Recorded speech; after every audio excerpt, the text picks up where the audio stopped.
There's an inscription which some have been excited about for decades, which was found at the Temple of Amun in Soleb, which was in Nubia. The excitement revolves around this portion right here, which some claim is an allusion to the Tetragrammaton.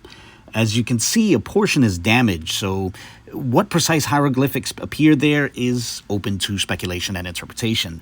Nonetheless, going with Titus Kennedy's interpretation of the markings, it would be the following characters. And if you want to look those characters up, their designations as per Gardiner's sign list would be from right to left, M17, M17 again, 𝓿𝍯𝓉𝑔𝑔𝑒, and G1.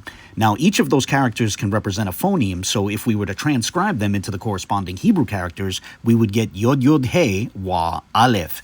Now, right away, one can see that that's not exactly the Tetragrammaton. Of course, one could argue that it was an attempt to transcribe how the Tetragrammaton was pronounced, but even then, how those characters would be vocalized would be a matter of interpretation and speculation.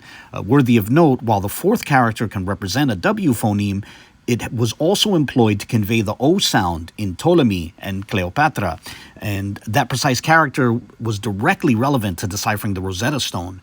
Beyond that, the first character, or first two characters, was used to approximate the epsilon in Cleopatra and the alpha iota in Ptolemaios, so it may represent a sound like A, as in bait. So there are a variety of possible pronunciations, including, but definitely not limited to, ייהוא, which would get closer to a common but not exclusive Masoretic vocalization of the Tetragrammaton, which in European languages wound up evolving into Jehovah. Now, that Masoretic vocalization has long been understood to be intended as a signal to the reader to say Adonai instead of the Tetragrammaton, but that doesn't preclude early use of a pronunciation along those lines. And roughly that was proposed by Gérard Gertoux. Aside from that, the aforementioned Titus Kennedy has proposed that the first two characters be pronounced as a single ya phoneme.